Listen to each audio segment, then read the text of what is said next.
perfume,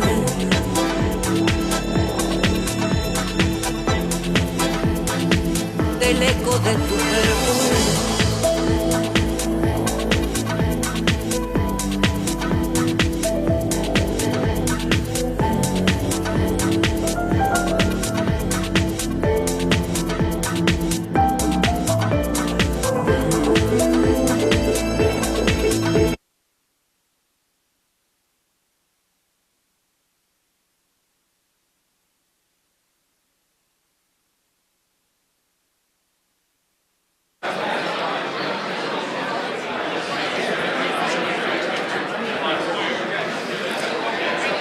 This is it.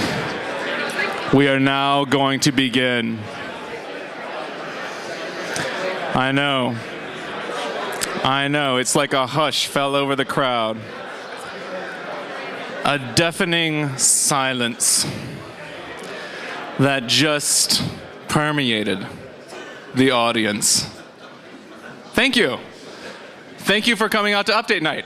My name is Paul Moore. I handle marketing communication stuff for Start Garden, and you are here at the Start Garden Update Night. As a quick survey, who here has been to Update Night before? Raise your hand. It's 42.3%. Who has not been to Update Night before? Hands high, just so I can get a quick. All right, excellent. It's about half and half this month. So I'm going to explain Update Night, I'm going to explain what we do, and I'm also going to explain a little bit about Start Garden here. For those of you who are unfamiliar with the whole process of Start Garden, or maybe you know a little bit, but not all of it, here is a quick little video that should hopefully explain, clear up any questions that you might have.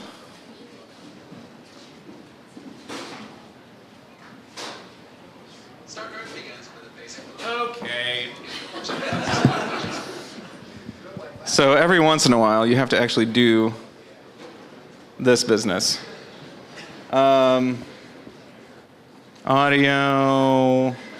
HDMI, okay. So FYI, at 3 o'clock, that projector didn't work, okay? So I've already had a day.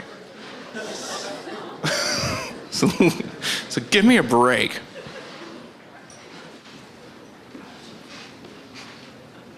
Start Garden begins with a basic belief. If we launch hundreds of small projects for new business ideas, we'll discover a few that scale into great global companies. Our seed fund is designed to do just that. 2 ideas a week receive a $5,000 investment. Ideas can come from anywhere. They're submitted to startgarden.com. Each week, the Start Garden team chooses one, and visitors to the website vote on the other idea to receive a $5,000 investment. Each project has about 3 months to complete an experiment. The experiment does not have to launch a company, but has to create proof that the idea is either desirable, feasible, or viable. We like this approach much more than the traditional 40-page business plan. From there, Start Garden can invest up to $500,000 in a single project. But we don't just invest money. In fact, the intellectual capital and social capital found in our region is often more valuable than the financial investment we make. Start Garden is the meeting ground for entrepreneurs to connect with businesses and resources that span across many industries. We're not just funding startups, but cultivating and growing an ecosystem where ideas can easily grow into projects, and from projects into startups, and from startups into a new generation of businesses. That's Start Garden. Yay. So that's Start Garden. Many of you are like, that guy sounds familiar, that voiceover. You're right, it's Tommy Lee Jones. He's also the voice for, I think, Primerica. So this is where we're at tonight. There will be 7 teams that have already gone out and they have done a $5,000 experiment. They've had a couple months.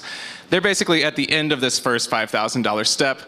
We asked them to come to Update Night. Why do we ask them to come to Update Night? Because they've all gone out and they've learned something, and we think that it is now time for that learning to go back into this community. At the end of the evening, the Start Garden team will announce whether or not we're going to fund these teams at the $20,000 level. That level's sort of defaults to $20,000, but sometimes we'll fund them a little higher depending on whatever that next step is. From there, they continue to go on, $100,000 up to $500,000 we can continue to fund. But I'd like to say a little something, because I got this framework up on the board right now, this little diagram. So the 7 teams that are here tonight, they've basically run this $5,000 race. And what they've done here is completely different from the kinds of things they're going to have to do here. And what I'm not a big fan of is when people assume that somehow tonight is almost like a competition, and like there's going to be winners and there's going to be losers, because everybody who's just done an experiment here, they've got results to their experiment. And the results may be that it's investable from Start Garden's perspective. They may be that it's not investable, but it doesn't discount the fact that they've all gone out and done a great experiment. And at the beginning, none of us knew what was going to happen over the past 2 to 3 months. So all 7 presenters tonight, I think, have done something heroic. They took an idea from their head and they actually went out and presented it to the world, and they got the world's feedback. And that's not an easy thing to do. And not only is it emotionally strenuous, a lot of them have lost a lot of sleep doing things on the nights and weekends for the past couple months. So I'd like to give them all a big round of applause, please.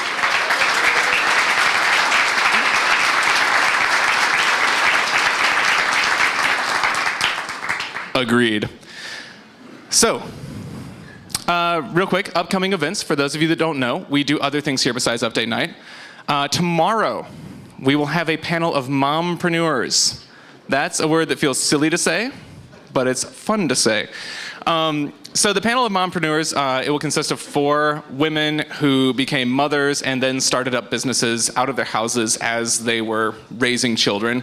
But also the mompreneur quite often will find herself in this situation of having a child, having to get into that space of debating how much time do I want to take away from my career to spend raising children, only to find out that it turns out raising children is, there's all sorts of problems in there, and there's all sorts of things that can be innovated on. And so they wind up starting up businesses as they're raising children out of their houses. So we'll have 4, one who's launched a really successful business from the east side of the state, and then 3 Start Garden funded projects that are all in various stages of growing a startup for the mompreneur panel. And that's at 11:30 a.m. to 1 p.m. So lunch tomorrow, Friday. Bring your lunch, sit here, hear some stories about mompreneurs. April 30th, this is Tuesday, advisor hours. We actually do this every Tuesday. I'm just highlighting the next Tuesday when it comes up, from 2 p.m. to 5 p.m. We have experts from all sorts of different fields. They sit in this space. Who here has been to advisor hours? Are these people knowledgeable at all? Round of applause if you think they have intelligence. Yes. They sit here, whether you're a Start Garden funded project or not, you can come and talk to them for half an hour. And we're talking about people who, some of them will bill, obscene amounts of money for an hour of their time, and you can actually chat with them for $5. So it's a good deal. Think about it. May 7th, okay, Balance Breakthrough. This is a new class that's happening here at Start Garden. It's been a big hit. We've only had it twice, and it is packed out, and everybody who's been in it says it's the most awesome thing they've done at Start Garden. Tom DeVries, who handles was formerly of the Amway innovation team and now is a consultant in the business innovation realm, working for Fortune 500 companies, consulting, developed a class around this idea of desirable, feasible, viable. And how do you define the very top thing you must test to discover if something is desirable, feasible, and viable? So it's a workshop, it's a sprint, it's a high energy thing, and at the end of it, you basically have 3 Post-it notes to tell you the top 3 things you have to test.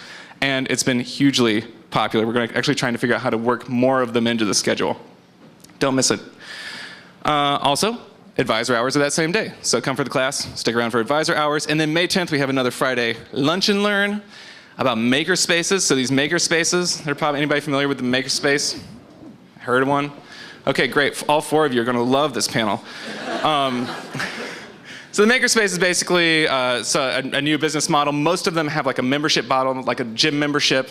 But it's a space where you can go and prototype things, so you can have access to all sorts of fabricating equipment. And we're going to have 3 maker spaces from Michigan. One is Tech Shop in Detroit. Another is actually Kendall College has a maker space at Kendall. I don't know how open it is to the public.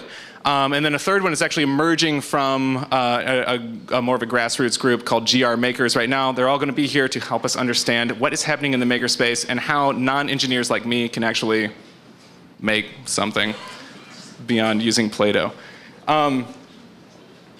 Which is a good time to plug membership. So If you want to be a part of what's going on here, you don't want to spend money on classes and advisor hours, you want to hang out in this space, you want to talk to the people who are all working on projects, go ahead and become a Start Garden member. You don't have to wait to become a funded project if that was your destination. The membership is $300 a year, $100 a quarter, or $100 a quarter, or $800 for 2 years and like 2 quarters, essentially. Think about it that way. This is the structure of tonight. We're going to have presentations, 7 presentations, all about 3 minutes each. Then there'll be an intermission, about 20 minutes, have a drink, go to the bathroom, talk with people, come back, sit down, and we will have the Start Garden team, or a portion of the Start Garden team, giving feedback and announcing which of these teams we would continue to fund. And tonight is for you. This is where... That never gets a laugh. The point here is that, okay, just so you know, we don't expect these 7 teams to show up like we haven't heard from them. They have 3 minutes. It's a make or break moment in their lives. Convince us that we should fund you. That would be cruel. So we have been in communication, particularly in the past couple weeks, with all of these teams. We have a really good sense of where they're at and what our decision is. The decision can change, of course, at any point. But we have a really good sense of what they've done and what our interest is. But their presentations tonight are to catch you guys up on what they've done and to help you, learn some of the things that they've experimented with. So tonight is for you. Oh! Does anybody remember this? Yes? Okay. Guess what tomorrow is? Yes, it's going to be Start Garden's birthday. So 1 year ago today, Rick got up in front of a large yellow wall with a room full of reporters and people, and he explained that we were going to launch this $15 million fund. We were going to do this stair-step process. I won't go over it. It's in the video you saw. But basically, this is how we're going to start doing Start Garden. Now, we didn't launch the space, and we didn't get into that whole intellectual and social capital piece until around September when we opened up the doors to this place. But tomorrow really is Start Garden's birthday, and we started making $5,000 investments that week. So I would like for all of us to sing happy birthday to Start Garden. Happy birthday to you. Happy birthday to you. Happy birthday, dear Start Garden. Happy birthday to you. All right. Oh, no, stay. Good, stay. I'd like to introduce the cast. This is Joe Lampin, Start Garden's financial controller in the role of Start Garden.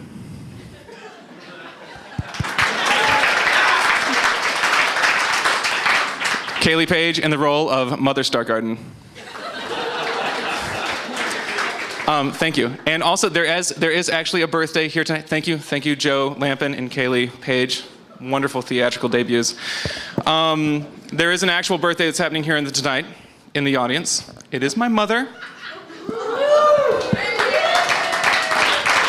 Please clap for KK. She chose to do this on her birthday. It was a very nice thing to do for her son. Here you go, Mom.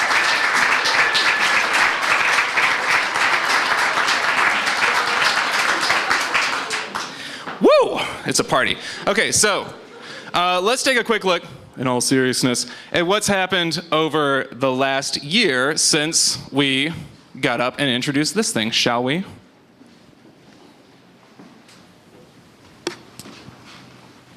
We launched Start Garden in April of 2012.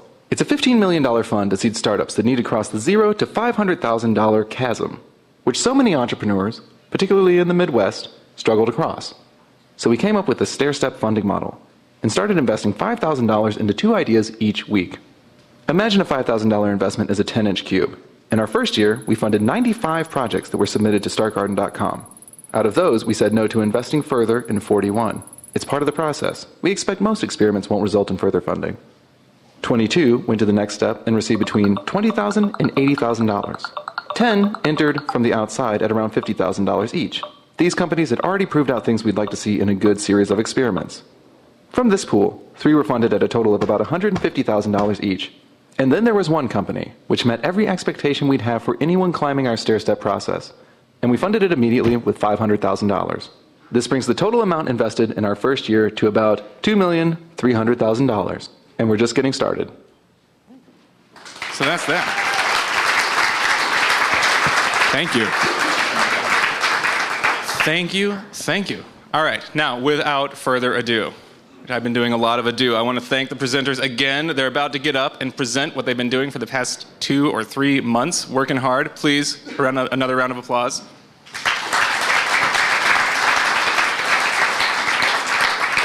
And this is the order in which they will present. Retro Rentals will be up first, Spokelight, Sketchful, Con Artist Crew, K-Breaks, Organicycle, and finally, Craft House. So if you will all please quiet down and be respectful of our presenters.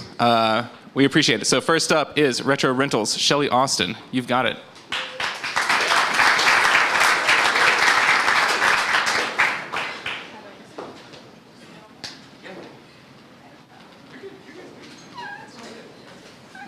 I'm Shelly Austin. Microphone, sorry. Can't do this all. I'm Shelly Austin, and with my husband Steve and I. That seems like comedy, but it's not. Right. Okay, Thanks. you're killing it. I'm good. Yeah. I dreamed up retro rentals. Is it ready? Yeah. As a parallel to my husband Steve's RV repair business. Our hypothesis was simply that there is an interest in renting vintage RVs. We had rented out pop-ups in the past with good response and knew there was a big following for the vintage campers, so therefore there should be an interest in renting a fun vintage camper. We networked with other businesses that we met through Start Garden, as well as some other events and vintage camper websites. We worked with Brian at Grand Rapids Online Marketing to create some branding and a website, which we're hopefully launching tomorrow. So despite not being able to actually start our business since we didn't have any completed campers right away or a website to send customers to yet, and along with the fact that it is not camping season here in Michigan yet, we're excited to already have some reservations for camping, and the response has really been incredible. We put out a survey through SurveyMonkey on our Facebook page that said most people would prefer to rent a vintage camper over any other type of RV. And we found that these appeal to a very broad demographic, from young to old, country folk to city slickers. And these cute little campers cause quite a stir everywhere they go, and not just for camping. Got ahead of myself.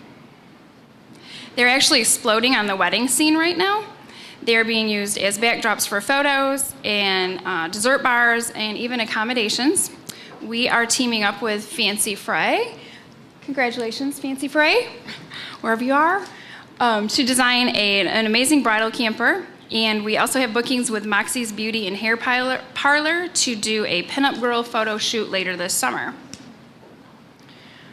We have plans for birthday party campers for sleepovers, and they're being used as candy wagons and beverage stations for graduation parties, anniversary parties. They're being converted to mobile offices, and glamping is all the rage right now. Our campers all have a name and theme from an old song or movie or something retro-y. And as you can see up here, the travel industry is a huge market with RV rentals underrepresented in it. And vintage rentals are actually extremely rare, with none allowing the customer to actually pull the campers themselves. So our niche is pretty unique. We're excited to see an article called Campsite Cuties in the last Costco magazine, and there's also a vintage camper show coming up on the Travel Channel soon. With further funding, we'd be able to have a larger marketing campaign, and we'd also be able to continue restoring these tiny little pieces of history. Once we have the model developed here in Michigan, we would love to expand into the West Coast, Arizona, Florida, where there's an enormous following. And these also bring higher market values, and their camping season is year-round. And then we could also expand further into the wedding business and the party business. I'd like to thank Start Garden for the opportunity that you guys have given us. And we'd like to invite you all out to tour the 2 campers that are out there. And we also have cookies out there to entice you to come out and see us.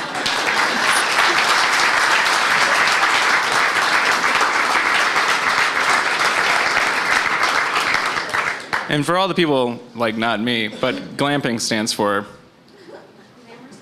glamorous camping, duh. Totally. Okay, Spokelight, John Ferguson, Justin Halleck, where are you tonight? Okay. Promised Justin I'd give him the podium. That way you can get our stuff up high enough for everybody to see it. I am John, and this is Justin. And when you go to our, oh, you haven't started the button yet. I'm very sorry. Okay, I'm John. I'm still John. This is Justin. And when you go to our website, this is what you see. We took 2 tracks with your $5,000. The first thing that we decided we needed to do is beef up our market message, because we knew that we were not going to be able to impress anybody who distributes bicycle accessories to bicycle stores just by calling them up and talking to them on the phone. We needed them something to look at.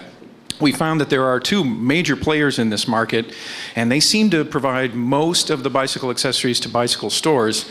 You can kind of tell just by looking at this what we're about, what we make, and what we do. The sizzle being this light, the stake being this tiny little clip that Justin came up with. We have patent pending on it, and it holds this extremely lightweight EL wire to bicycle wheels. Now, our experiment was, how do we know whether there's demand to even cycle at night? We live in Michigan, and the weather for cycling, frankly, is at a time when we can cycle at night up until 10 o'clock and still have some daylight hours. But what we're finding is that there are plenty of people who don't live in Michigan, and lo and behold, they get dark earlier than we do. And there are plenty of people who are year-round bicycle commuters. We think this can be sold on safety. We know that this does not affect the performance of the bike. It doesn't throw the wheel out of balance. And we also think they can be sold on style, 2 bike messengers, mountain bike racing teams.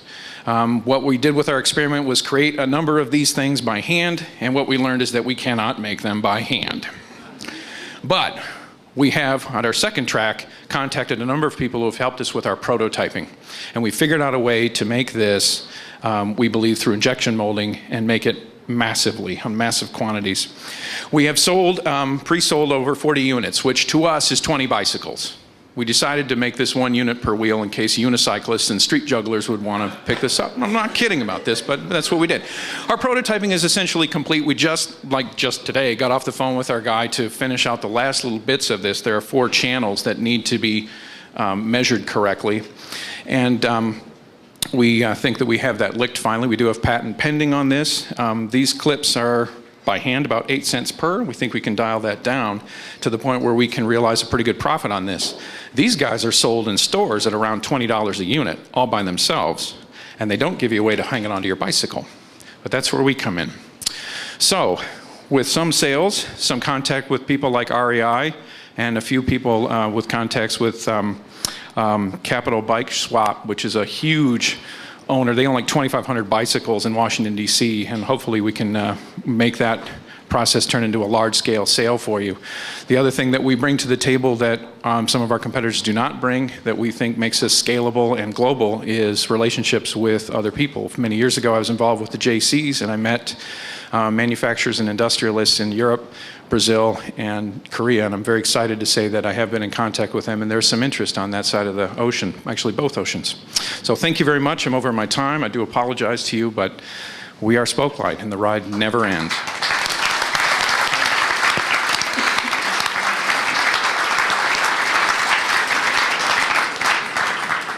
Right.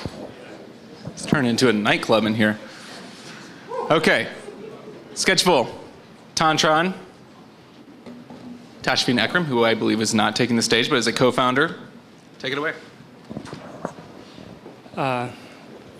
Thanks. And again, I am one of the co-founders. My name is Tan, and I want to reiterate, Sketchful is a software application that will help you remind your clients of their upcoming appointments by email or text. And if they end up canceling, the software will automatically reschedule them and follow up with them for you. And then it also fills in that cancellation with someone that's on a wait list that you manage on our software. So here was the idea. We knew that Sketchful can be integrated with scheduling system and practice management systems. However, we wanted to see if it could be able to be not integrated. It could be so independently. So we launched the beta version as of January, charged $20 a month for a subscription, and we went door to door as well as we went cold calling to see if there were any prospects. The result is that we talked to over 50 businesses. Half of them were medical, the other half was non-healthcare. And what we found out was that, well, a lot of them favored the whole idea of what Sketchful can do, but majority of them already had some type of electronic system, scheduling system that is, and they kind of wanted it to integrate with that system because it would have little to no human intervention, which makes sense.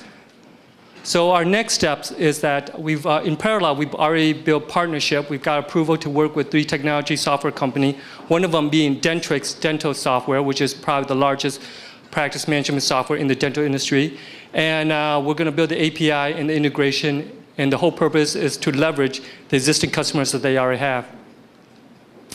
So what did we do in this last 3 months? Basically, we've went to a few competitions to pitch our idea. We won the Live, Work, Launch Detroit. That was $10,000 in grant. We also did the Greenlight Business Model Competition, which was $1,000 in grant. We've also been accepted into the BizDum Summer Accelerator Program that starts next month. And what we did with most of the funding that we got from Start Garden was that we actually exhibited at the Michigan Dental Association, which took place last weekend. And so the conclusion of that is that we have about a third of the attendees were Dentrix users, which is validated our idea about integrating. And we basically have a few pilot users who could actually be additional customers once we integrate it. So all I ask is that if you guys have any need or any business that needs cancellation management software, you can go to our software website, that is, it's sketchful.com, and for $20 a month, that's our beta price. You can basically fill your cancellation and get a return on investment right away. Thank you.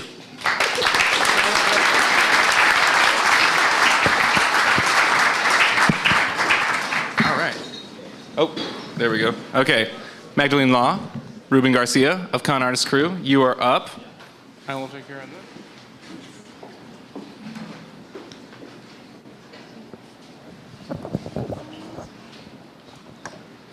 Hello. Hello. Hi, my name is Ruben Garcia. I am one of the co-founders of Con Artist Crew. And I'm Magdalene Law, and I'm also a co-founder of Con Artist Crew. At our gallery, we are a multifaceted gallery that we showcase the arts as well as music and try to help artists that are already established, but also up-and-coming new artists. We saw that there was a need for art to go virtual, and we found that we probably would do well just ourselves to invest in something like this. So we came up with a hypothesis that basically stated that we believe art can go virtual and it can scale to a global level. We wanted to figure out how to do this, so we teamed up with this guy, our programmer, Jeremiah Johnson. We created an app that showed our pieces that we'd like to sell, as well as some other features of our business. We built an instant notification system, and basically in real time, this will tell people at an event if something has sold by a light turning on next to the piece, which you will see later on in this presentation. This is an example of one of those pieces. This sold in the first 10 minutes of the show that we had, and it was purchased outside of our show by someone at their computer, which was pretty cool. Showed our the virtual aspect of what we're trying to do. So how we tested our hypothesis was that, well, as Magdalene stated, we built a web app with our programmer, as well as creating from scratch an INS, instant notification system, to tie the web app back to the gallery space. We also used research primary research through surveys as well as word of mouth, the acceptance of such a system to allow people to come to the gallery show without physically being there. So you wouldn't be able to miss out on an artist that you truly enjoyed and wanted to see. We learned that our system is desirable, feasible, and viable. Desirability, it was easy to download. Since our launch, we've had 1,400 people accessing the app. It's feasible, it's low in cost to produce, and the resale is high. We've had interested buyers and interested individuals in our community that are looking at the app and system for their own business. And we feel that it's very viable to the scalability of such a system. We are using it and outsourcing it to the arts, but its scalability can go further. We did a survey in SurveyMonkey that explored all of the interests of the system. These are some of the ideas for the businesses that people put on that they thought that would work in the community and global. This is what we're asking for to further our system, further the app, and create a marketing and sales team to repackage and sell to other businesses. Thank you for all of our volunteers and our photographers. They've been a huge, huge help to the success. And that is all. Thank you. Thank you very much.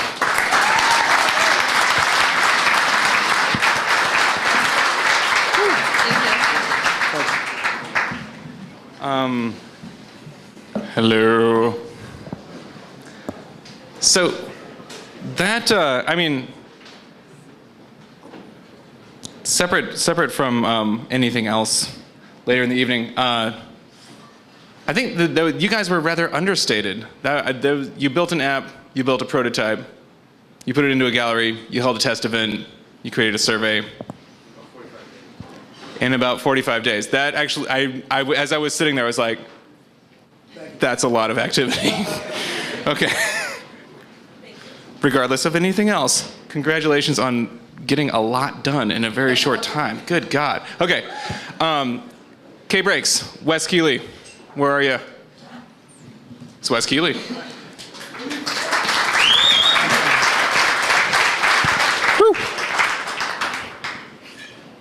Hi, I'm Wes Keeley. I'm the creator of K-Breaks.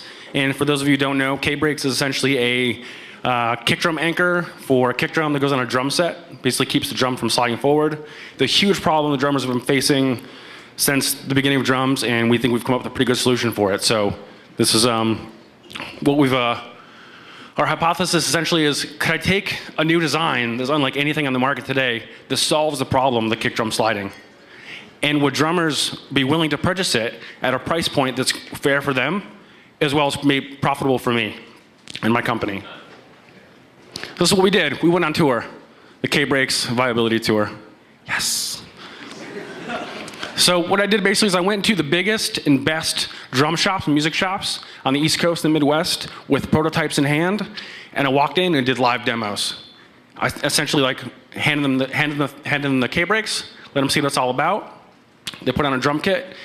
We walked into Steve Maxwell Drums in New York City. It's the biggest drum shop in New York, right in Times Square. We walked in, showed him what it was all about. He took it and put on a kit. 30 seconds, his jaw was on the floor, and he was so excited. He said, "We need these in our store, and we need them now." Awesome. What these demos did for us, essentially they generated a ton of interest from customers in the store, kind of figure out what's going on, what is this product that we're showing these people. So what this has done for us is given us confirmed purchase orders, as well as now we have over 10 retailers that are willing to take K-Breaks in and have committed to putting them on their shelves. We also did a survey of over 100 drummers to find out if there was a new solution on the market, would people be interested in taking it? Would they be interested in looking at it? And over 95% agreed that yes, this is a problem, and they would definitely pay money for a solution. We have currently over a half dozen artists of world-renowned drummers that are out touring with K-Breaks currently. Just recently, we landed Jordan Sparks from American Idol, her drummer. Thumbs up, we love it. We also got now West Michigan's own, Pop Evil, we sent them to them, and they're out there touring with them, so we love that. Waiting to see how that's gonna go for them. What else we did? We launched kbrakes.com, where we've been selling multiple units of K-brakes, selling prototypes, as well as t-shirts. I met with over 10 manufacturers, talk about tooling costs and how much it's going to cost me to produce this at the right price point. This all goes for the user experience. Want to give your kick drum a break. That's what we want to do. Our accessories. What's next for K-brakes? We're going to do accessories. We're going to rubberize skin. K-brakes drums are normally played on carpet. We're going to do also a lot of big questions, people saying, what about hardwood surfaces? So we got a rubber skin. It's going to slide over the current K-brakes. It's going to keep it for our hardwood surfaces, concrete, stuff like that. We're doing a K-brake for double bass pedals, as well as for hi-hat stands and snare stands. We're talking to people about distribution, UK, Europe, and Canada, as well as the States. There's 3,326,924 drummers in the world, and we would like to reach all of them. Thank you.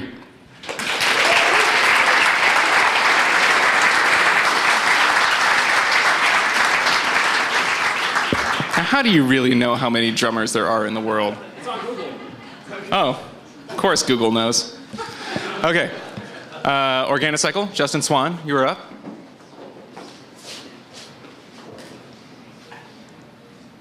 All right. Well, hi, I'm Justin Swan. My business is Organicycle, and I'm here today to introduce you all to a zero waste world.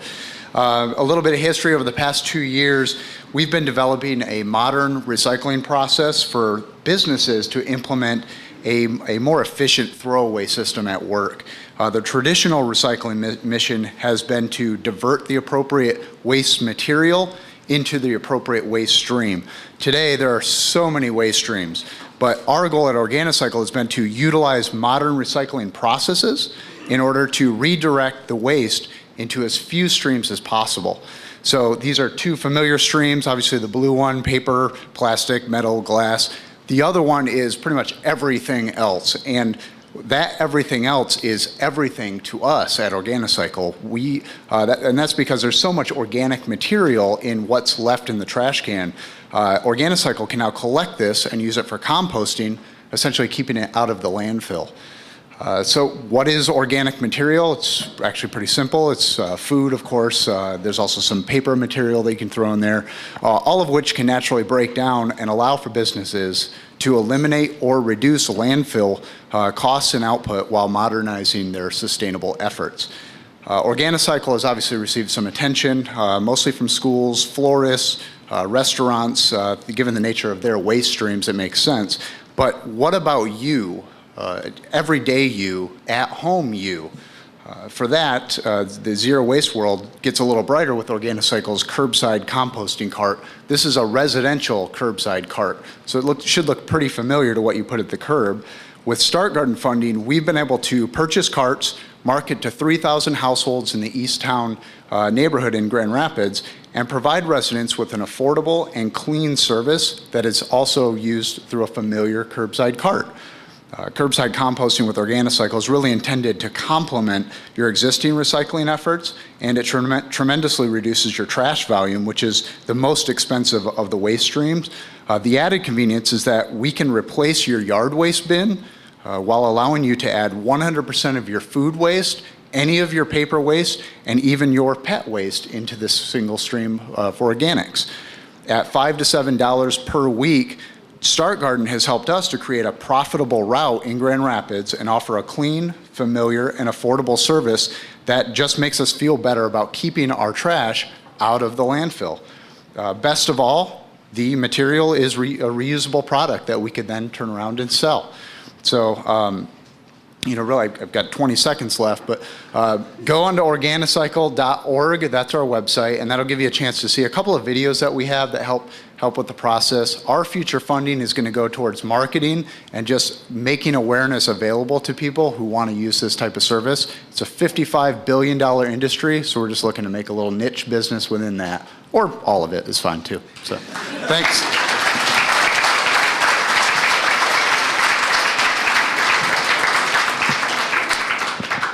So, pizza boxes.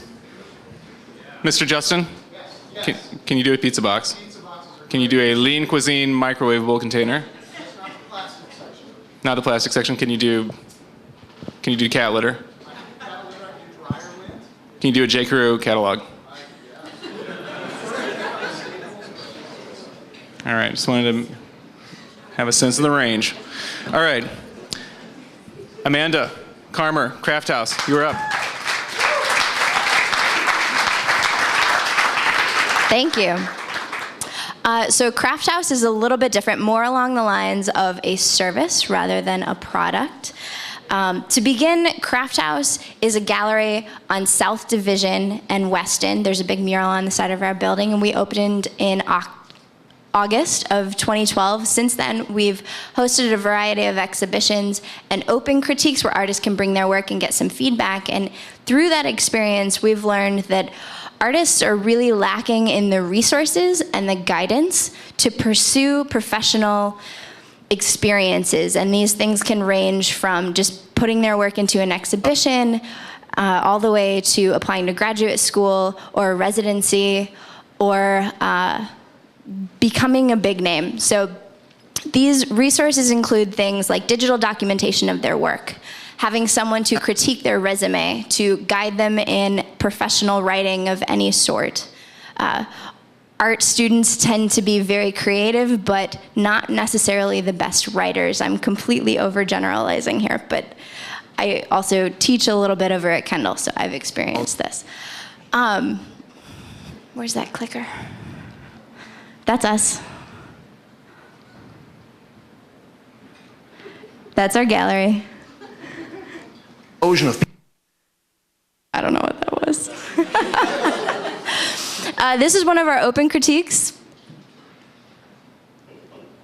And through this experience, we have determined that there is a market for professional development services for artists in Grand Rapids. With the Start Garden endorsement, we have done a little marketing research. We've reached out to Kendall College of Art and Design. We've reached out to Grand Valley State and Calvin to build relationships with their professors. Within the last 2. I think I'm pressing a button I'm not supposed to press. Continue. Thank you. And to get our name out to those graduating seniors who are going to enter the job pool of the professional artist market and not have the resources that they had at their college or their university. We did an old-fashioned survey on paper, and we asked emerging artists if they would be willing to pay for these services, and the majority of them said yes, we are interested in that. But more than that, they also said, we're interested in professional experiences. We want a venue to sell our work. We want a venue to exhibit our work, and we want internships and other similar experiences. So what we did from there with our Start Garden endorsement is we improved our facilities and transformed them into an artist resource space. We have acquired a small number, about 4 clients seeking digital reproduction services of their artwork. So we photograph their work and we give them files that they can use to apply to exhibitions and residencies and graduate school. We built a small works gallery. I am totally out of time. Featuring 7 local artists. And since I'm last, I can go just a little bit. We have it. Yeah. We built a small works gallery featuring 7 local artists, and we mounted our latest exhibition of a local printmaker. The closing reception will take place on Thursday, May 2nd. There's a little plug there from 7 until 11 p.m. You should come. It's going to be great. And we plan to continue our efforts and become the ultimate artist resource for emerging artists in Grand Rapids.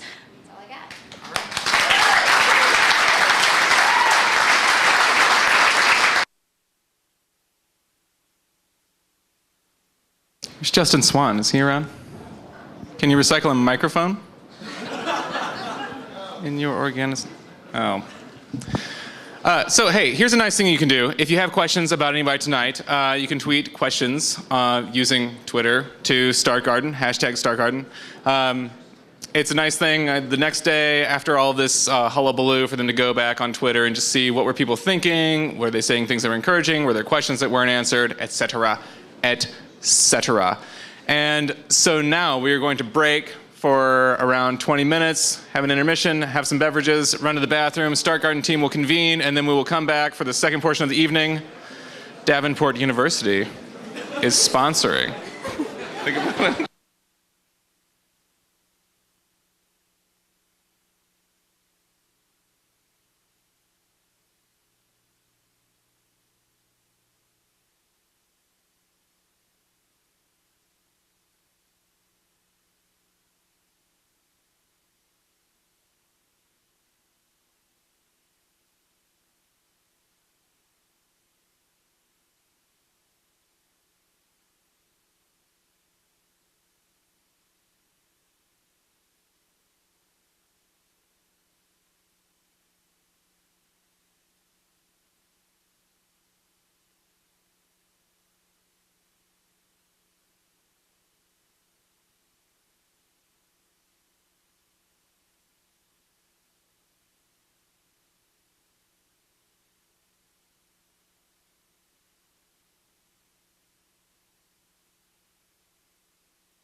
Computer.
Please make your way back to the seats. Please make your way back to the seats. We are about to start the second portion of the evening. Yes, sister.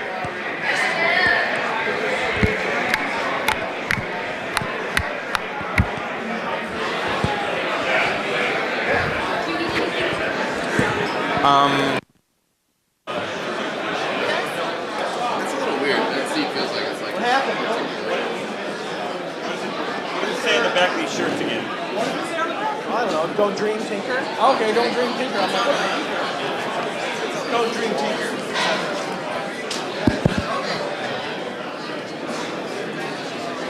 What? Yeah. How's that?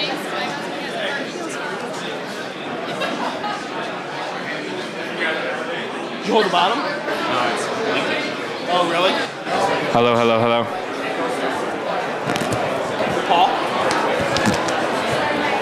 Wait a minute. Hello. Okay. Do we have more batteries or? Where did Ricky go? Oh, he's upstairs.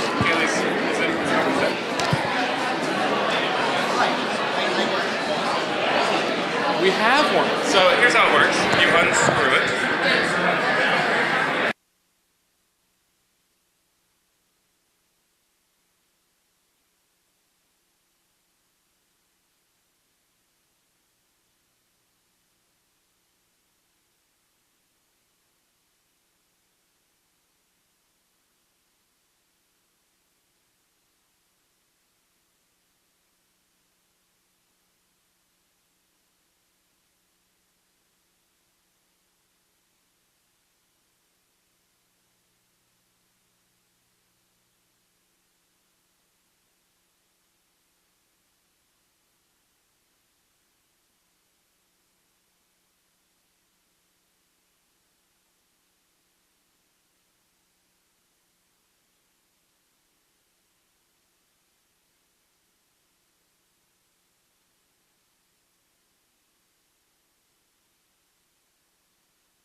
Please make your way to a seat.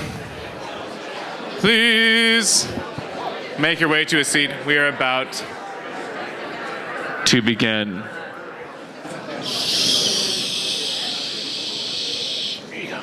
Here you go. So many of you may be wondering, like, wow, Star Garden, what a magical land where I come and I walk into the place, nobody asks me to pay anything, and they give me free alcohol.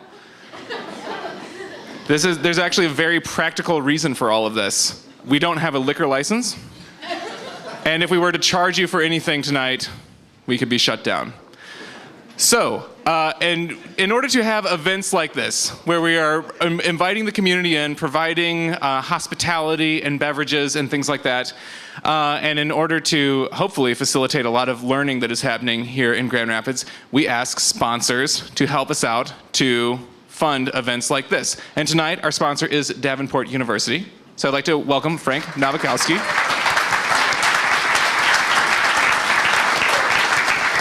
I'm not sure what one does to follow that. That's pretty unique. Davenport University is very pleased to have the opportunity to be a partner sponsor for this evening's event. We're delighted to see the energy for entrepreneurship in this community. We very much are a part of that and look for the opportunity to work and have some of the perhaps students placed. We have a couple here tonight actually who were involved with Start Garden and have been very successful, and we're delighted for them and would love to see more of it happen. Thank you. Thank you, Frank.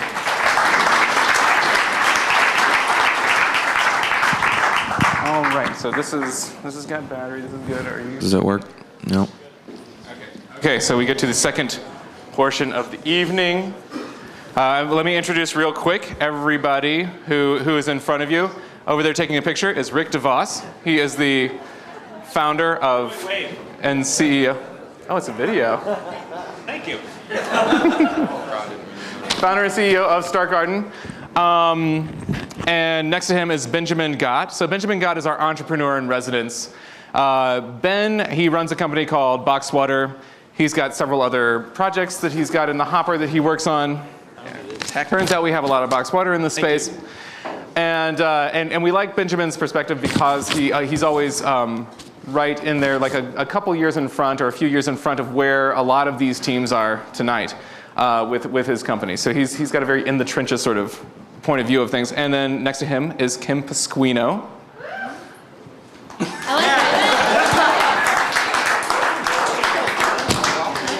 Kim is very popular. Kim she handles portfolio relations with Mike, but she is really the point person for a lot of these teams that are here tonight and connecting them to the various people and resources into the community and keeping track of how they are doing throughout their experiments. And then lastly, this is Mike Morin. Mike Morin handles portfolio relations. He's got an extensive history in vetting startup companies. Yeah, I know.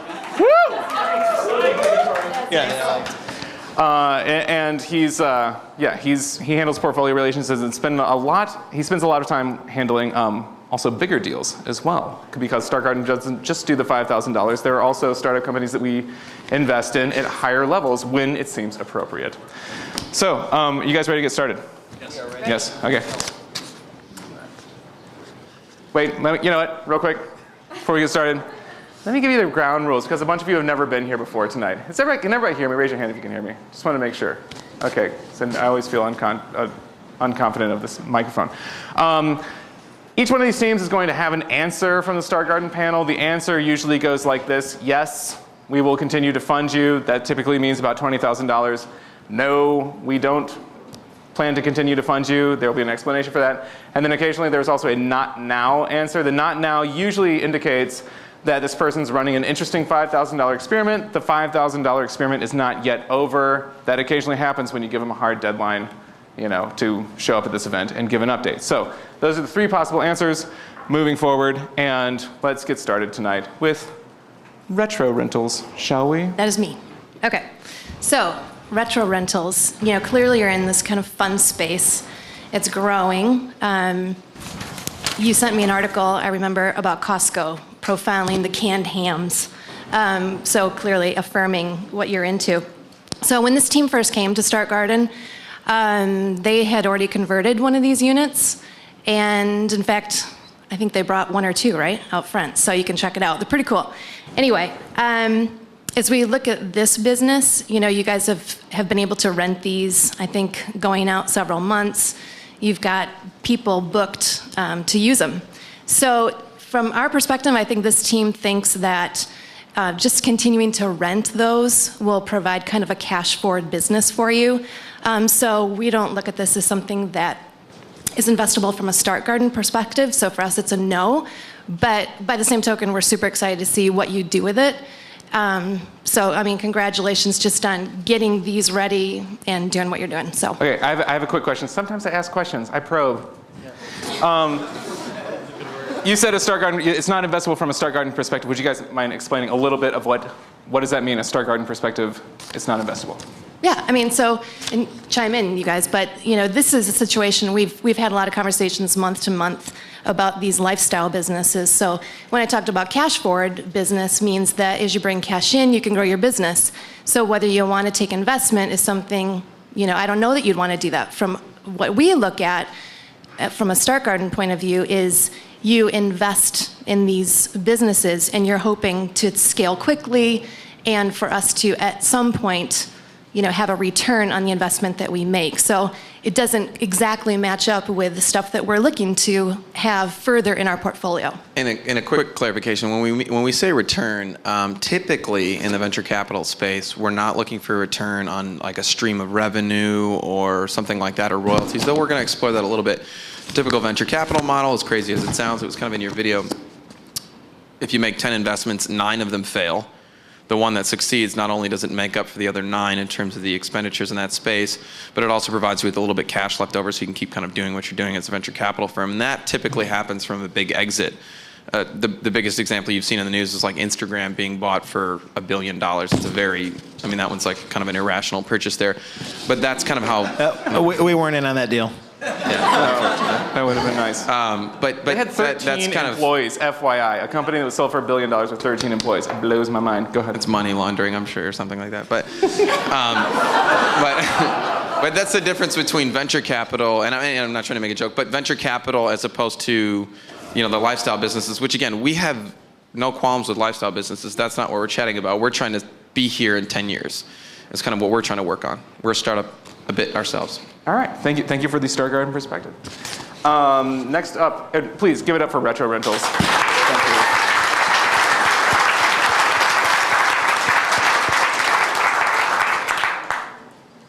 I think the trailers are super adorable. FYI. I want to sleep in one. So K-Brakes is the next one. Who's got K-Brakes? Yeah, also me. Oh, all right. Good. So where is Kim Wes? There he is. All right, cool. So we look at this, and the team ran a great experiment. You saw presentation skills, awesome. Anyway, ran a good experiment. Tapped into the network that you already have, right? The professional musicians, the stores. You definitely got some affirmation there. Then you ran that cool event, and the three of us went to that. That was awesome. So clearly, we think you're going to sell some of these K-Brakes. But for us, as we sit back, here again, we look at this and we say, what's the size of the market for this? And for us, we think it's just not big enough. So for us in this particular instance, it's a no. But again, think you'll sell probably a ton of those. So congratulations on the good work. But there was some I don't know, something like a gazillion people on Google that played drums. 3.3 million. So what do you mean by not big enough? Well, yeah. I mean, so if you look at that and you say, all right, so there are 3 million people playing drums. So if they buy one of these units for $10, $20, it's a $30 million business. So here again, from a fund for us to get an exit on that, it's just not big enough. Does that make sense? Because they're not necessarily, they buy one. Hmm? Yeah, it's not Correct. consumable. And Yeah. then they don't buy another one. Yeah, Because it's they're not- probably. Well, yeah, the product can be made really well, right? So, and that's, it's kind of an interesting thing. And I think too, They like have to make really crappy products. the Don't do that. Actually, don't do that. No, no planned obsolescence. So, I mean, so you can play drums without it. I think it's one of those things where you would purchase it because it's a nice to have, but it's not necessary to play drums to do that. So whether the 3 million drummers, I think you talked about that, could we get all 3 million? That remains to be seen. So just one other thing I'd add to that is, so when you look at numbers like that and you see 3 million seems like a big number, and it is. But think about that, 3 million across the globe. They're scattered all over the place. And somehow, in order to sell all 3 million of those, you got to find all 3 million of those people. So it's partly, in that case, there's the sale, but there's also what in digital side is called cost of acquisition. What's it going to cost you to get and find all of those customers?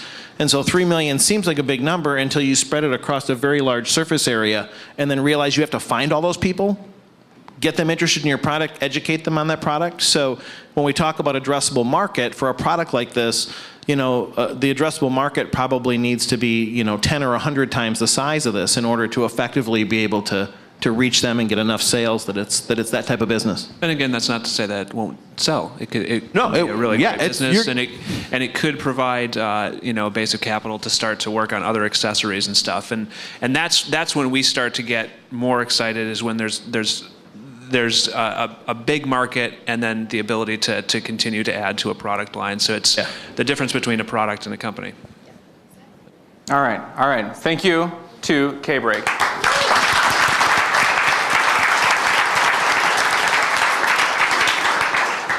Spoke Light is up next. That's me, yeah. Sitting over there. Spoke Light, certainly a cool product if you've ever seen it in action. I mean, the lights in here were a bit bright to be able to see that. And we've seen actually a handful of products in the bike space, physical products in the bike space. That have come through StartGuard. 3 up to this point. It's interesting. It's actually a fairly tough market. It's smaller than you'd think. If you ask any local bike shop, they'll kind of let you know how small the market actually is and how tough it can be. And there's a lot of new stuff launched every year. You've sold about 5 units, as you said. You've got pre-orders for 40, which shows there's a bit of interest in the market. But we're not sure it shows that massive uptake in kind of your product, and that shows that it's creating a brand new category or it's some sort of exponential improvement over a pre-existing product that existed. That being either regular lights or reflectors or things like that. And that's, as we were just talking about, what we need as a fund to kind of keep living. So this product has all the makings of a great small business, and you might be one of the rare ones, similar to some of these other ones, that might be able to fund themselves entirely based on their own revenue. We think it's a cool product. We're excited about your sales momentum, but for us right now, it's a no because we don't think it really fits our portfolio. All right, quick. So a quick question. I know.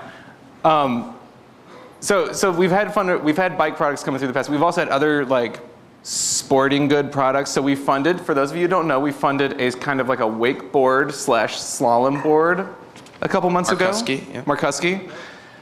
We funded some longboard wheels. Last Sweet Spot wheels. Last month. Okay, so what's the difference between this and those that we did choose? You know, the Markuski one. Well, there's two things. The Markuski one's interesting. So there's slalom skiing in the water. There's two skis, whatever that's called. And regular skiing. Wakeboarding. Sorry, I don't water ski. Just water skiing. It's called water skiing. Yes. The interesting thing about the Markuski, I'm a big water sports guy. The interesting thing about the Markuski was that it was attempting to create a new category. And venture capital is, one, it's high risk, right? So we're okay with saying, okay, if you want to create a new category, totally different type of doing it, different speed, different style of doing it, different style of, cutting through the wake, no jumps. That was interesting to us, as well as the amount of work that they got done, their travel down to Florida, things like that were interesting for us. In the case of Sweet Spot Wheels, one of our favorite parts about that one is the two products that they're creating are the two pieces of the longboard that are replaced the most. The wheels and the bushings for the trucks, for the bearing, for the trucks for steering. And yeah, they're being replaced all the time. And they're also doing some proprietary stuff in the space of creating some wheels specific for this type of riding, and speed was the one thing that they were after. And their sales were phenomenal. International sales in 6 different countries and things like that. And then the other point of all of this is, and we kind of talked about this earlier, venture capital, it's 4 of us up here tonight, but there's a whole team of us behind us. And these are kind of our opinions. This is our intuition that we ride on, and there's kind of a vector that we jump on. And some of them we say yes to, and some we know. And we're trying to ride the vectors that go up, and sometimes we're right and sometimes we're wrong. And in this instance, in the previous ones that you mentioned, we were willing to take that risk. Mm-hmm. Mm-hmm. Yeah, I mean, I usually disclaim that, this is all just our opinion. Right.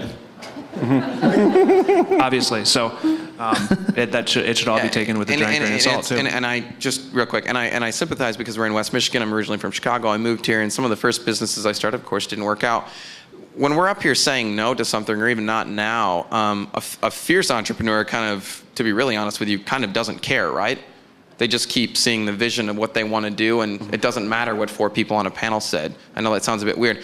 So we think some of these are great lifestyle businesses, and we hope that they continue to go on. And we'd love to keep in the loop with them as well. I think some people that we've talked to that are in our fund have often said, I've heard no dozens of times before. Right. But, one of the other things, the discussion we were having around this earlier today was, so when you have a product that falls, you think about this, when you have products that fall in, there's products that you have to have, and then there's products that it's nice to have, right? And when you're in a product category that's nice to have, there's nothing wrong with that. There's a million products out there that are nice. What? Accessories, yeah. Yeah, they're accessories. You need to have, there's some dynamics you need to have going on other than probably just the product. One, either the market needs to be really, really big so that you can address it, or there needs to be some sort of something outside of the product, some sort of affinity to it. So what's interesting in with Sweet Spot, right? And when you're in that skateboard culture and the longboard wheels. Longboard wheels, yeah, sorry, not skateboard, longboard wheels. There's a cultural connection with the products you choose and you choose to use. So there's something about the brand that's there. And so, just when we're looking at stuff, you got to be thinking about the products and the things you're making and say, is this really something that people have to have? Then you got a lot going for you. But when it's a nice to have, you need to really be thinking about what your unfair advantage is, or how you're going to make it about more than the product. All right. What? Please, Spoke Light. Give it up.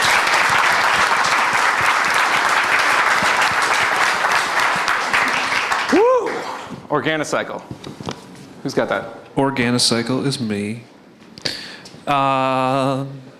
It's a really interesting space. Obviously, we hear a lot about sustainability and businesses and individuals seeking ways to reduce their waste and their environmental impact. And this team really relentlessly tested all sorts of elements of their business around how this service was provided, days of weeks, all these sort of things, marketing.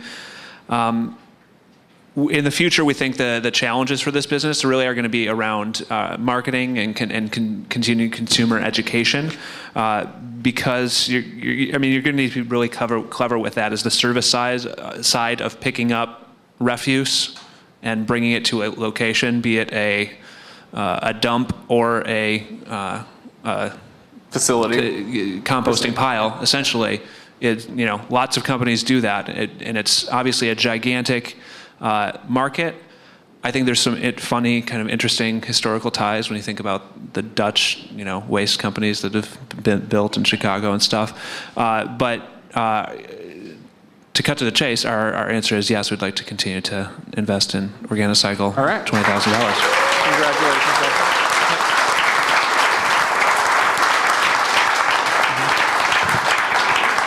What about Starbucks cups? All right, Starbucks cups. But I do want to stress, we do, as we've talked about it, that really is going to be kind of the next kind of optimization is really around how you get to customers, how you train them to use the product, and how you really make the case that your service is going to save them money and or impact the environment so positively relative to their existing streams that, yeah. Mm-hmm. Yes, agreed. So thank you, Organicycle. We're going to move on to Schedule. That would be me. So I'll do a quick survey here for Ton. So how many people here think the process of scheduling things with dentists, doctors, different people could possibly be improved based on your personal experience in that, right? Yeah. I don't think, I think everybody would agree there's a space here that's kind of interesting. So the $1 million question on this one, and I think, Ton addressed it a little bit, is this a standalone solution or is this a feature that belongs in an existing piece of software? And this has been the ongoing question. And when you say a feature, you're like Google Calendar or something? Yeah, like somebody that already has a system for scheduling or calendaring. Is this an add-on feature for that they should be adding, or is this really kind of a separate kind of functional piece of software that stands by itself? Yeah. Right? That you can build a business around. That's kind of where a lot of our stuff has come from. And so there's a high pain problem here kind of for consumers, not necessarily sure that there's a high pain perceived problem around the businesses that are dealing with it, because it's not as painful for them as it is for the people on the receiving end. But they're the ones that are paying for it. So, as you mentioned, there's opportunities to integrate with these larger systems that are out there. But at the same time, the need to integrate with those adds a lot of complexity to the business as you move forward. And when you're doing software stuff, and especially when you're trying to be lean, a lot of it is about getting a minimum viable product out there and being able to get it in front of customers and get a large number of customers and test it. And that's what we actually think you need to do. You need to get this in front of customers. But you got a bit of a challenge, because when you have these integration points that need to happen that take time, and you're trying to get to customers, it's a little bit tricky. So, actually from your feedback, the task that's in front of you actually has gotten a little bit more complex and a little harder. You've got more work to do to make that happen. Hey, congratulations on getting into Bizdom. That's not easy to do. For those of you, it's an accelerator down in Detroit. They take a limited number of teams each year, and they've been accepted into that. But, given everything that's going on, our answer for now is no. Normally when we say not now, there's a real discernible point in the future or an experiment that's ongoing. You're headed into Bizdom. We're anxious to see what happens there and what you learn there. But that's a fairly long program, so we'd love to connect with you afterwards. But Ton, we've been talking for a while with you. This goes back a while with Schedule and learning about this program. And so one of the things that just came up that I wanted to share is, so you guys have done really well in these competitions. And you seem to be getting a lot of affirmation in the competition market. But as you've been out in the market, you've actually found a whole bunch of challenges in terms of getting the product launched. And, we love you as an entrepreneur. And so I just thought it was only fair to ask, as I'm looking at this, you're getting all of this, and you look at how much work it's going to take to do this. And just wanted to ask if this is an area you're super, super passionate about, because we see a lot of work moving forward. We think you're super talented as an entrepreneur. And so just thought, one thing we could do is just at least ask the question, is this really something you're passionate about and that you want to spend a whole bunch of the next few years of your life plugging at, given that the data that came back shows that you've kind of got more work cut out for you than maybe you thought you did. But we appreciate it, and thanks, and we wish you the best in Bisdom. Now, this is an unusual statement that has come out here, where I don't think Mike's ever asked anybody directly in the audience what their passion is. What brings you into asking that question, just out of curiosity? So you get to these points where you go out and do these experiments, and a bunch of data comes back to you, and you kind of have these inflection points in your business, and you're looking at that data, and you've got some data coming from outside community, investor community, saying, hey, this is interesting, but you've also got some data coming from the market saying, it needs integration points, so maybe it is just a feature, not really sure where this goes. And so I just think when you get that data as an entrepreneur, that's the time where you stop and look and say, is this something I should continue doing? Doesn't mean that it's bad, good, or indifferent, but of all the things I could be doing with my talents as an entrepreneur, is this the one that I'm really passionate about and that I really care about, and is this a space that I want to commit that much of my life to? And so, when I saw the data come back, I just thought it was good to ask the question, because, again, I think you're a super, super talented entrepreneur, and so that, it was more of a personal thing than it was a business thing. But hey, we're Stark Garden, so I can ask these things. Some of us up here might like time back that maybe we spent on projects that didn't quite go where we wanted them to go. Yeah, it's definitely more of a personal thing, right? I mean, asking yourself if you love a project after a year and a half, even though people are throwing funding at you, is an interesting thing to ask yourself. Yeah. All right, give it up for Sketchful, please. Very interesting. This is very interesting. Thank you, Mike. Con Artist is up. Who has got Con Artist? I've got it. First of all, typically we don't do this, but you guys were a little nervous up there, and that's okay. I know you guys, but I think just so we all have a quick synopsis of what it was, I'm not saying you did a horrible job at explaining it, but I'm concise. Normally those comments are reserved. I really didn't mean it like that, but it's really simple, right? Is taking the art space of a small gallery, putting it online, and then taking the things that are happening online and bringing it back to the gallery, all of this in real time.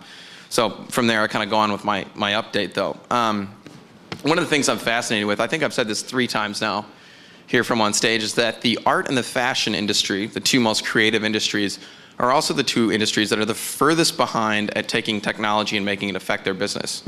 I don't understand why Louis Vuitton's website is still in Flash, right? It's like 19 whatever. That's a burning question that has affected so many people. It's true. True. But ask yourself, I got you last week, you got me, or last month, you got me this month. Yeah, fair enough. So anyway, but in the art space, though, which is interesting, there's been 2 or 3. Artsy.com is just one of the bigger ones. I think it got $18 million in funding that's trying to bring the gallery experience online. The cool thing about Con Artists is you guys are trying to bring the gallery experience online, but then you're also trying to take that gallery experience online and not ignoring the physical gallery, right? There's still galleries. I don't think that's going to go away. When iTunes came out, record stores went away. It just happened, right? But that doesn't work with art. Art, you have to go there, you have to kind of experience it, things like that. And that's kind of what got us interesting. And I really can't help but compare what you guys are doing to what Square Up, the little thing that you swipe your card on when you go to a venue or something like that, did for farmers markets and cafes and things like that, and making it a lot little white easier. plug, and it goes into like an iPad or an iPhone. To take credit cards, right? Simple thing, extremely disruptive though, in terms of getting rid of all the cords you need and the swiping and all the different accounts and things like that you need.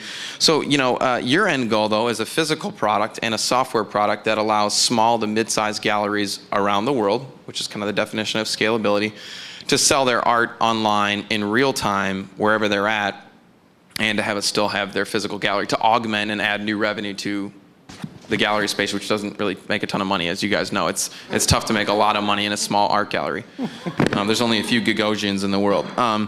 So we're super excited about the experiment that you pulled off. We have no idea, though, where it's going to go, really, right? I mean, you guys need to experiment. Your tall order is to sell the software that you've created to a bunch of other galleries, right? It was really interesting. You guys chose not to spend any money on your own art gallery, but instead create some software. So you have a lot of work ahead of you. We talked a lot about this one. We're really excited about disruptive stuff, so our answer is yes moving forward with you guys.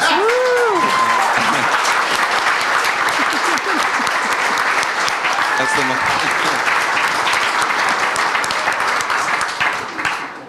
I like great reactions. That's the most excited reaction we've seen. I think, Ben, you said it all. And hopefully, yeah, with the whole con artist thing, you don't con us. We have to make fun of your name a little bit. I have to make fun of the name a little bit, right? Wait, so are you suggesting that they change the name before they go and sell it to other galleries? That's up to the entrepreneur. I mean, we'll talk at the next meeting where we exchange contracts and payments and stuff. I don't know. Okay. Thank you to the con artist crew. All right, and next up is Craft House. Who's got Craft House? I have got Craft House. Thank you, Paul. Hey, Amanda. Hello there. You're behind the computer. I thought I lost you. So, as you alluded to, Craft House is a pay-for-service business. And so, there's pay for service is interesting because, you can generate cash relatively quickly providing services. Some of the research seems to point that there's an existence of a market for what you're doing. I mean, I think we've seen it a little bit. I think, one of the things you have to sort of figure out is that the people that you're addressing, though, are generally people that don't have a lot of disposable income. Right? So there's not a lot of cash there to pay for stuff. And you've done some experiments, but it seems like the big question is sorting out what they can afford to pay and what level of quality of service you can actually deliver for that and how consistently you can deliver that. I think it's interesting that you're wrapping a gallery around it. We're starting to see some interesting things that have galleries wrapped around them, like ice cream and services like this, right? We've had some conversations. Ronnie's here somewhere tonight, yeah.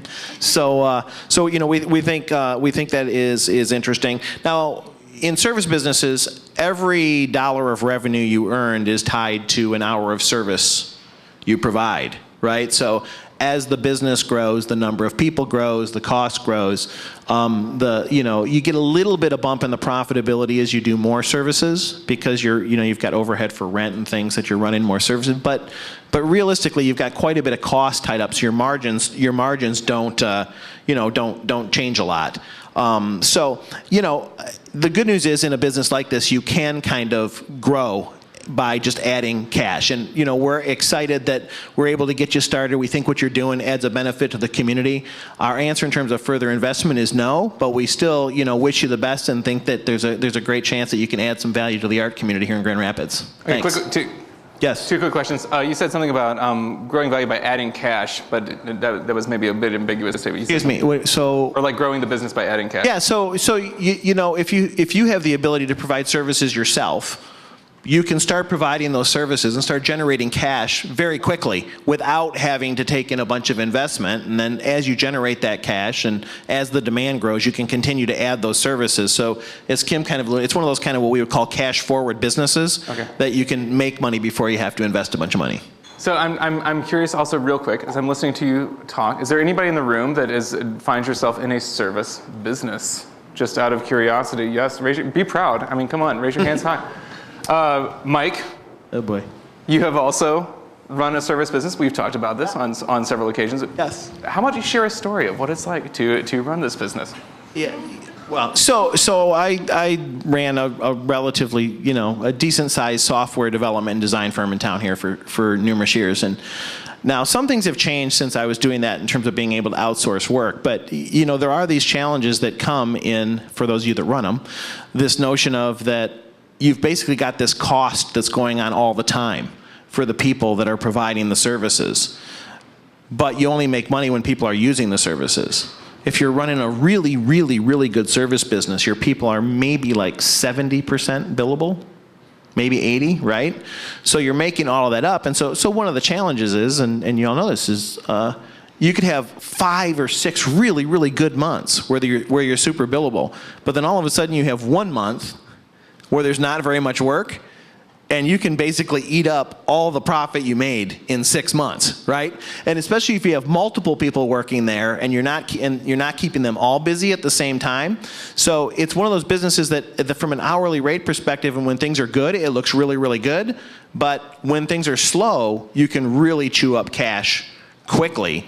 And that's just a hard balancing act, to keep that business coming in and keep it balanced. Now, for anyone trying to create a general rule of thumb around Star Garden, so Star Garden doesn't invest in service businesses. Is that a general rule of thumb, or would that be inaccurate? I don't know if there's any general rules of thumb. I mean, in general. Service-based businesses. It depends on if it.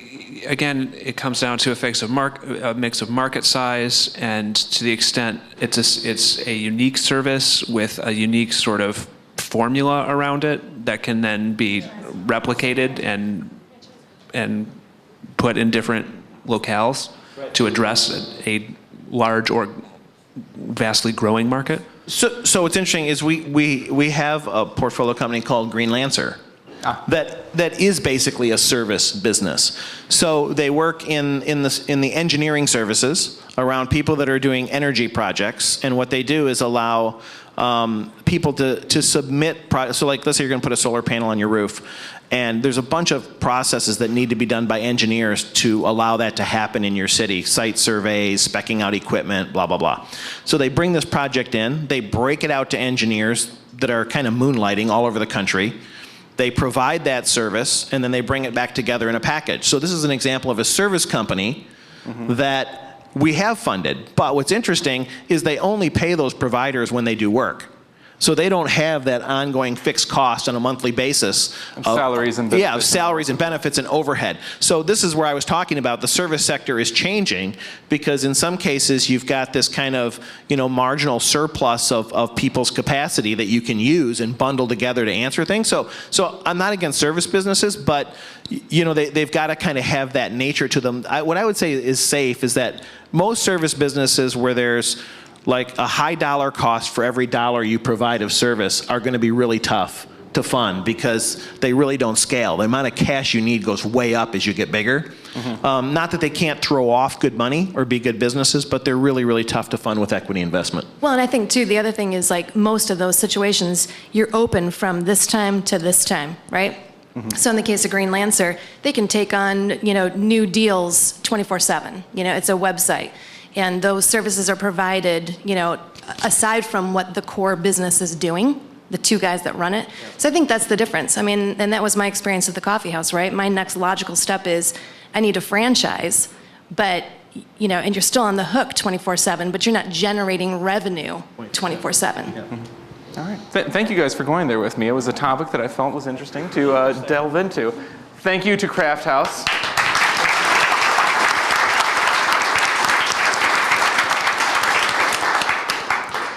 Thus concludes our April update night at Star Garden. So we do this every month. It's usually the fourth Thursday of every month, unless it isn't, which is usually due to a holiday. But the next one is May 23rd, Thursday. And so please come to it. And thank you all for coming out tonight. And thank you to all of our presenters. Yes, thank you to all the presenters. They need a huge celebration.